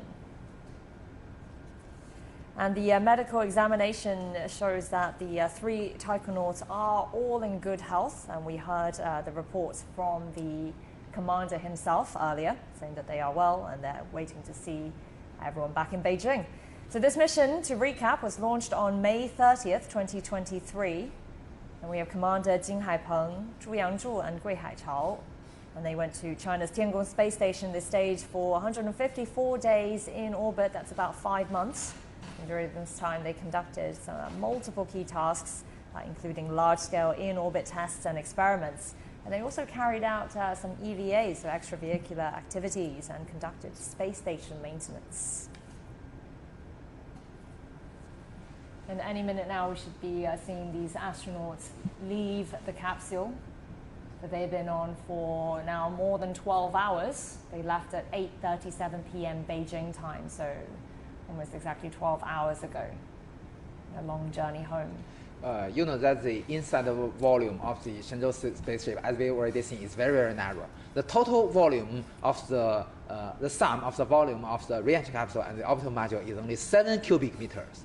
Very small volume. I mean, you can really see it when you look at the image now, compare the humans. To make our astronauts more comfortable, so we just greatly shortened the whole process of return to about 2 days to only several hours today. What's the record return time? Do you know? And this one was just under 12 hours. This one is about 6 to 8 hours. It is an ordinary case. 6 to 8 hours, and they detached. They separated at 8:37. Just from the separation to the station to the landing, maybe longer. But you know this also depends on what I mentioned, the position or orbit of the Tiangong space station comparing with the relative position to the landing site. So you know that it will be different for each day. So if we return tomorrow, it will be a different interval. That depends on the position in orbit. And also, you know that. But each time the position is chosen for its closest distance. Exactly, because you know that we don't have other choices. Only when the landing site is passing through the orbital plane of our Tiangong space station, with only this moment we can conduct the return procedure. Or we will land in a different place, at least 2,000 kilometers from it. What's China's capability now in terms of this journey back? I mean, what's the kind of longest journey that it can make in terms of carrying the fuel and all the supplies? Actually speaking, for unmanned missions, the longest return is from the moon. During the Chang'e 5 mission, we returned just from 380,000 kilometers away. That is an unmanned one. For these Tiangong missions, you know that before our launch of the Tiangong 2 space laboratory, usually we conduct the space missions at the altitude of about 343 kilometers high. And with the Tiangong 2 missions, since that moment in 2016, we just raised the altitude to 393 kilometers high. So usually the Tiangong space station orbiting the Earth can up to about 450 kilometers high. That depends on which phase it is in, because you know that it uses its propulsion system, including its electric propulsion system, to keep its altitude every day. So this time we return from the, as Mr. Xu mentioned, maybe from the altitude about 390 kilometers. 97. And in the future, you know that as we've already discussed, for the lunar missions, we must return from the moon. And when the spacecraft is close to the Earth, the speed can reach about 11 kilometers per second, close to the second cosmic velocity. So that will be a very great challenge to conduct the protection from the high temperature.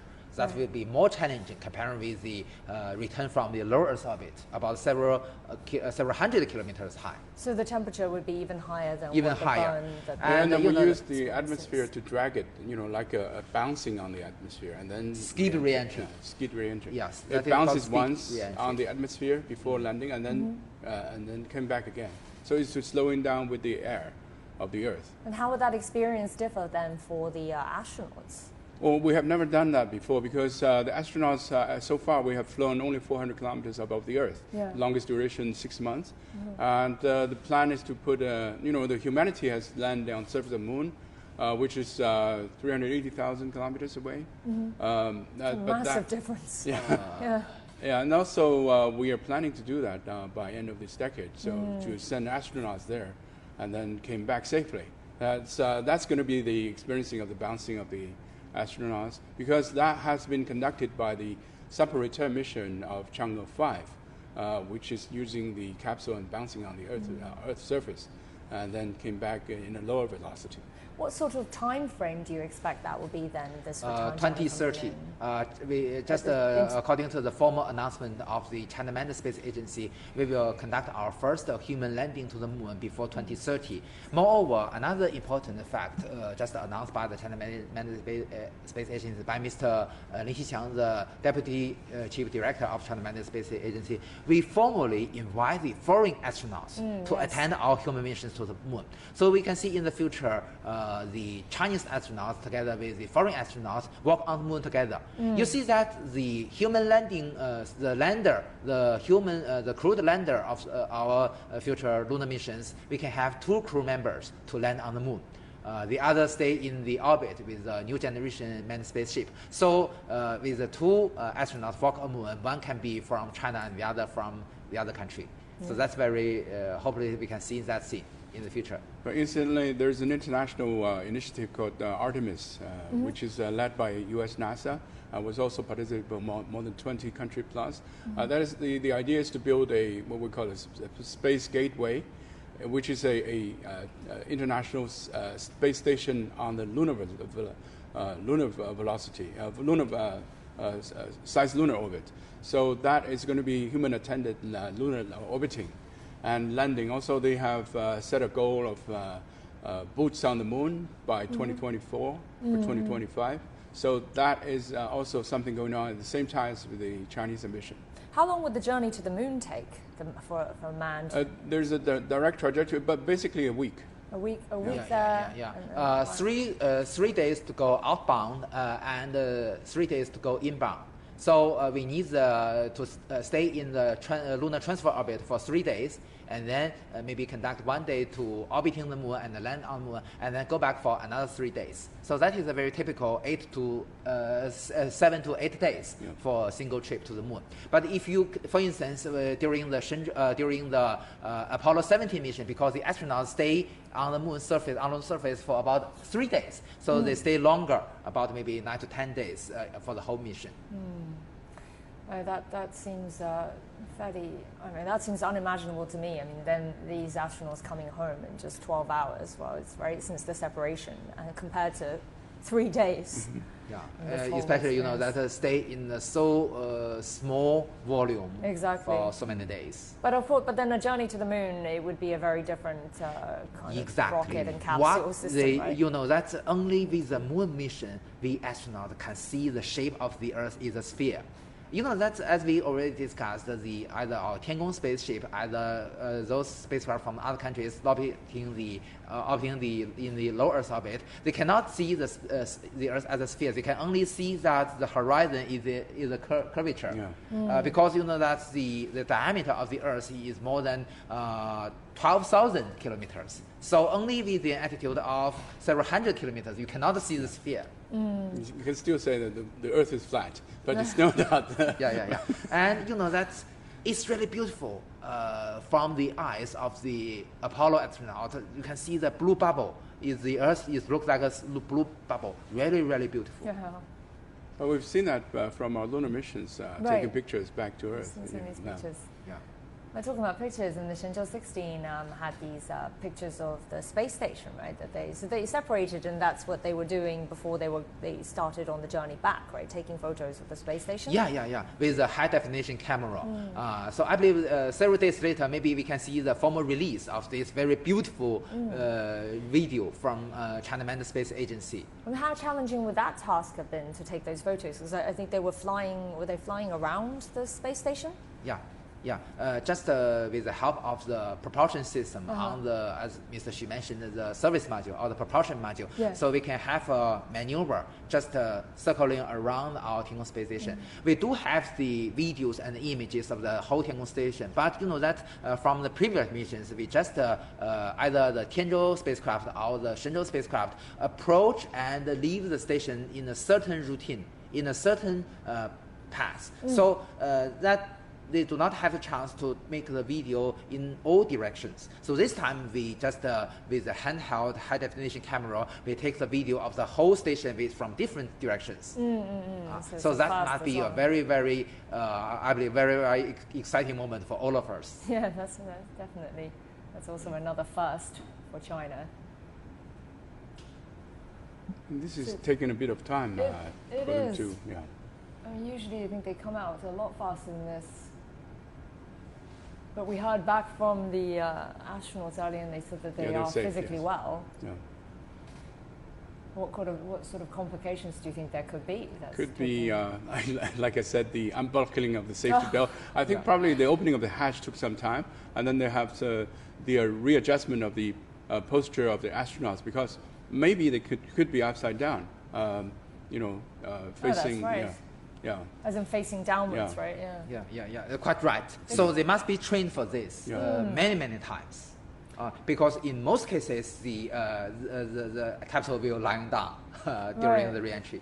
So I mean, if they were suspended, essentially, Suspended, in there, exactly. and facing downwards, With their safety belt.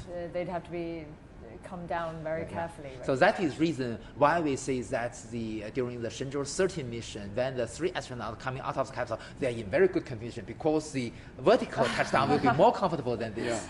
They're like lying on bed. Yeah. But all of these are efforts on, one of the major goals is to use the Chinese space station as a stepstone for more ambitious program like lunar missions. Right. Astronauts, like we have mentioned, young generation astronauts are experiencing microgravity environment, working in that conditions, and in preparation for maybe future selection of lunar astronauts that can, travel and work on the surface of the moon, and then came back safely.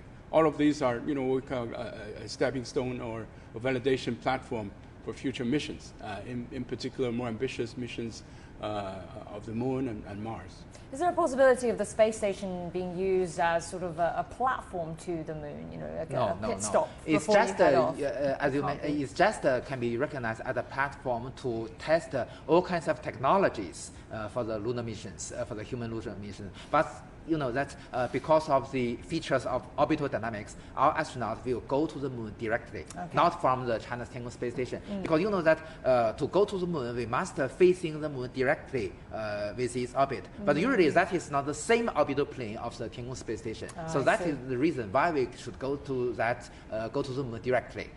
Moreover, you see that we use the Long March 10, the new generation launch vehicle, to be the launch vehicle to be used in the future missions to the moon. And that's the Long March 10, especially the third stage. The third stage of the Long March 10 use the liquid hydrogen and the liquid oxygen as a propellant. And that the liquid hydrogen is very difficult to be stored in outer space for a long period. So they can only stay there in orbit for maybe 1 or 2 orbits and then just go to the moon to conduct what we call the translunar orbit insertion. Right. So it has to be conducted from Earth. Yeah. It is also interesting in these days, just on the social media, there is saying that Mr. Jiang Xinlin is the ideal one for the future lunar mission because he has for the Mr. Jiang Xinlin from the Shenzhou-17 crew, because he not only has experience to piloting fighter jet, the experience to piloting a Shenzhou spaceship, but he also has the experience to drive a tank. So maybe he's very ideal for the future mission to drive our lunar rovers, manned lunar rovers on the lunar surface. Or lunar tank.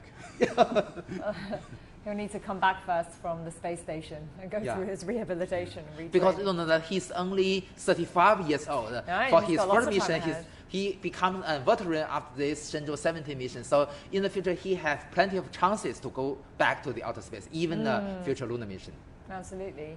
I mean, by 2030, and that's just in the next few years, that will come much sooner than we expect. Well, the space station is also going to be expanded as well, right? So right now it's got these 3 modules, but it will eventually be expanded to 6, perhaps? Yes, but first we will add the 4th module to the space station to change the configuration from a T-shaped one to a cross-shaped one. With the 4th module, that also a 20-ton level module, very huge. It will have more docking ports and more berthing ports. With more docking ports, we can add to have more than 3 spaceships, either a Tianzhou cargo spacecraft or a Shenzhou manned spacecraft attached to the station. So this brings more flexibility of the future arrangement of our different missions. Right. That during you may still remember just during the Shenzhou. We're hearing from the search crew, the rescue crew. Prepare for going out. That's right. They've just announced the astronaut is preparing to come out now. So that means that with the help of the ground team, especially the medical team, they've already accomplished the readaptation to the gravity. So they are in good shape. Would they be experiencing a big change in the air? Would that be something that they could feel? Not much difference. Probably only the temperature and the freshness. Right. The inner ear of the astronauts will feel, orientation on the Earth gravity. They have to find their center of gravities and directions. So they get oriented once they're landed. Right. So the inner ears and the brains get somehow adapted to the gravity of the Earth, and then they start the right movement. Sometimes they get disoriented once they landed immediately. So we will see that the preparation of the chair, that is for Mr. Jing Haipeng. Yeah. And also we can see a sleeping bag to keep him warm. And also padded as well, right? Oh, Mr. Jing Haipeng is already out of the capsule. You can see him waving a little.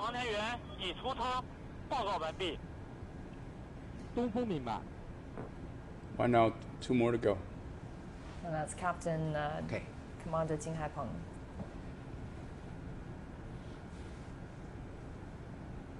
We see they're back home, they're on Earth, but they are quite far from their first step back on Earth, right? It'll be a while yet.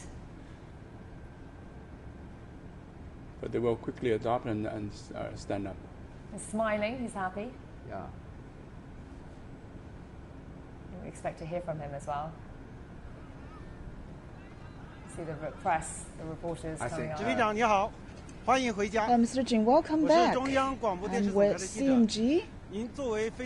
So, as the most experienced taikonaut of China, in your pursuit of dreams, you've been making breakthroughs after breakthroughs. So, what do you want to say to the people of China right now? At this moment, I am very excited. And finally, we've returned home to the embrace of our motherland. After 5 months of missions and all tasks are completely finished. And I think this trip to the China space station is a wonderful experience for me. And I want to also say on behalf of my partners, my 2 partners, for their wonderful experience and performance. They have done such a great job, and we led a happy life and efficient work experience in space, and no mistakes were made, and this is a zero mistake and perfect mission, and I think we have made all of the aspirations of the professionals into reality, and we have lived up to the expectations of the country, the party, and the people. And this is the result of joint efforts and teamwork. I think we can realize our dream and also exceed our dreams and create new dreams. And this would not be possible without instructions and the cultivation of the party and the people and the country. And I think my highest tribute goes to the country and also the times. We may be overloaded physically, but we cannot be overloaded mentally. And I'm always ready for the next mission and also make new contributions to China's aerospace missions. Last but not least, I want to speak on behalf of the Shenzhou-16 crew. I want to thank all of the people and my country. Thank you. And that there is Commander Jing Haipeng. Very happy to be back. So we can see that Commander Jing Haipeng is in very, very good condition and can give us a very great lecture. Definitely. He sounds energetic, and I'm glad to hear that he said that they had a happy life up there. Yeah. Not just, and he mentioned that 0 mistakes, right? Just exactly. Completely smooth, completely successful. And importantly, they were happy there for 5 months. And more important that he sing high praise of his 2 colleagues, the very young colleagues are from the 3rd generation. And we see quick deflation of the face already. The swollen face has disappeared. In comparison with pictures a couple of days ago in the station, right? in the handover. Oh, I didn't see those pictures, but the difference is very visible. Drastic, yeah. It was shiny. So be glad to be back to his normal self. So you can see this is we have 3 this kind of ground vehicle, and they're all numbered each there as with well. a very comfortable condition for the astronaut. They can have their first meal there, and even it has toilet inside. What kind of health checks do you think they'll be undergoing in these vans? Very comprehensive, but I think once they're in their own RV, they will be quite comfortable, and then they will start adopting the gravity and don't have to make too much effort, and they have to ship to medical center. There's a particular institute for astronauts to check their complete health conditions, including muscles, bone loss, cardiovascular systems, blood, temperatures, and all the details. Even, that'll be back in Beijing, right? These checkups. That will be conducted back in Beijing. And we just heard a voice that Mr. Zhu Yangzhu is going to go out of the vehicle. And there's his chair getting ready, preparing for him. For Mr. Zhu Yangzhu, and our first flight engineer. That's right. Mr. Zhu Yangzhu is formerly a deputy professor from the Aerospace Engineering University. So he also has a PhD degree. So this crew is called doctor's crew. And you could see the difference from when they were giving these lectures as well. They were clearly very experienced. When you watch that space lecture, they're very experienced in teaching. You know that like me, he also has a PhD degree on fluid dynamics. So I believe that he's very good at in charge of all the experiments on microgravity to studying the phenomena of fluid dynamics. Well, that's the first application crew, and that's the doctor crew that they have. A very high degree of education. Right. Even Mr. Gui is also professional education people. But this would be very much the pattern of future missions, right? Future crews to the space station. This mix of pilots and mix of scientists. Yes. And here's Zhu Yangzhu coming out now. Lifted very carefully. You can see him waving as well. And we'll be able to hear from him very soon as well.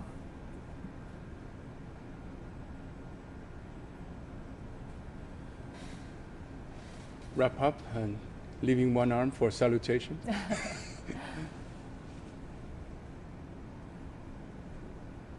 Presumably, they've gone this whole time without any food either. Hello, Mr. Zhu. Welcome back. As the first engineer in the space station after 5 months of working, what do you feel right now returning to Earth? Would you like to share with all of us? First of all, it's good to be back. I feel very lucky and honored to be the first space engineer to join the mission. At this moment, I would like to, first of all, thank the times, the new era. I think it is a perfect stage for us to realize our dreams, and it's our opportunity to make the best of the resources of our time, and with instruction of the controlling center and also support of all the researchers and engineers, the crew work together and pour our energies together to successfully complete all missions, and we have also witnessed the wonderful performance of the space lab of our space stations, and I will spare no efforts to work harder in the future so as to return to space, and we can have higher expectations for the space stations in the future. And that's Zhu Yangzhu in there. He's talking about already talking about going back potentially to the space station, right? Looking forward to the next mission. So he's with the second, or was it the third batch of Chinese? The third batch. The third. Yeah. Mr. Zhu Yangzhu and Ms. Gui Haichao are the first ones to conduct their further missions who comes from the third batch of astronauts. Also, you know that Mr. Zhang Zhu, his second case is less than, at this moment, his second is less than 1 year old. Aww. And he's missed the first half year. So his family also do so great contribution to his career. Absolutely. Lots of expectation back to home, seeing his family. But it's for them now, for these astronauts, you know, they're up in the space station so far away, but yet they can easily just contact family every day. They do have a lot of access to internet and to communications. They have video calls with their family members in their vision. We have formed this tradition to have, if they miss their family member, to have homesick, they can have a video call with his family. So it's an extended work trip. FaceTime. So he's with the third batch of astronauts, and the ones, the Shenzhou-17 currently up there, they are a mix of third and second, right? Third and fourth? Third and fourth.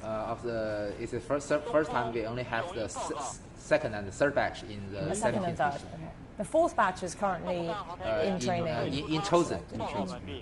In selection. But Jing Haipeng is on the first batch. Yeah. Was right. He was born 1966, so he's 57 years old. So this one is, the Shenzhou-16 is a mix of first and third. Yeah. And then the Shenzhou-17 is a mix of second and third. Yes. What's the sort of interval time between each batch of astronauts selection? Basically, decade, generation difference. But the selection of first and second batch are based on Air Force background. We have 14 members on the first batch, all male astronauts from the fighter pilots, and 7 on the second batch, 2 female and 5 male. And we have 18 on the third batch. Among the 18 members, we have 7 pilots, 7 flight engineers, and also 4 payload experts. But I traveled with Liu Yang, the first lady astronaut to outer space. We traveled together to other countries, and on the way we were discussing about the different batches. And she said different batches do have like a generation gap. They don't communicate so much, and they don't feel so close to each other. But the same batch, they do feel like brothers. Yeah. So then this sort of cross-generational crews that we have here. It's based on work. But as Jing Haipeng was saying, they were getting along very well. After 5 months, I'm brothers. sure they have acquaintance and friendships. Yeah, you'd hope so, right? They become like family after that long. Otherwise, you can't survive. Third and last astronaut coming out now. That's Gui Haichao. And he's the payload expert. Let's see if he's with his glass.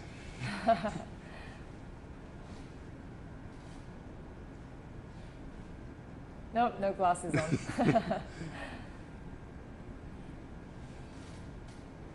So contact lenses works. Yeah, there's no risk of contact lenses. Welcome back, Mr. Gui, and as the first payload expert in the space station after 5 months of mission, what is your plan next, and how do you feel right now?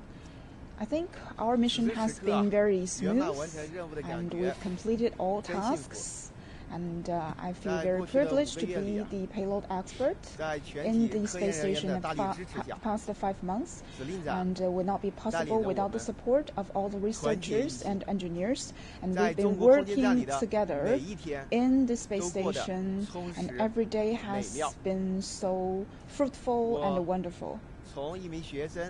And I have grew from a student to right now a teacher and then a taikonaut. And I think I could research in space right now, and this is all attributable to the cultivation of the party and the people, and also the joint efforts of all the taikonauts and space professionals. Whether in space or on ground, I will be forever longing for space and also practice my duty as a taikonaut and as a teacher, and will live up to my aspirations. And I look forward to returning to the space stations next time to do more expeditions. Thank you.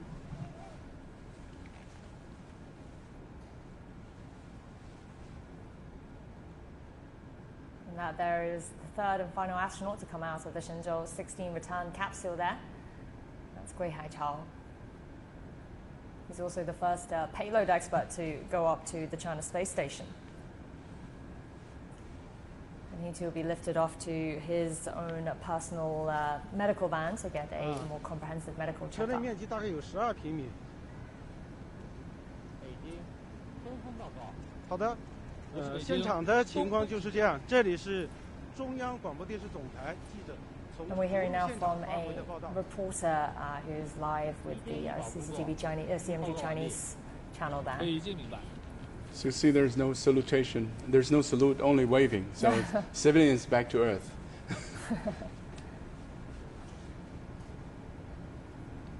Mr. Gui Haichao also brings more hope to the common people to have the chance to visit outer And we're space. hearing from the Beijing ground. 正常返回东风着陆场，3名航天员状况良好。神舟16号载人飞行任务取得圆满成功。 And that there was the message from the Beijing Ground Control Aerospace Control Center saying that the Shenzhou-16 astronauts have landed safely, they are well, and the 16 mission is successfully complete. So big congratulations to all of them.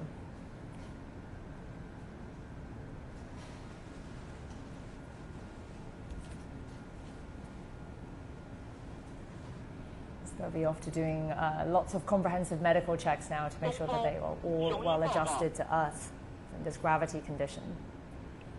熊营长，3名航天员已抬送至一间医救车，现场转入载体内一间 That is from the Xunying search crew there, also reporting back again the status and saying that the astronauts are well and transferred. They're in monitoring, well, they call it health monitoring conditions. So the conditions are being closely monitored. All sensors will be attached to them and also collecting bio.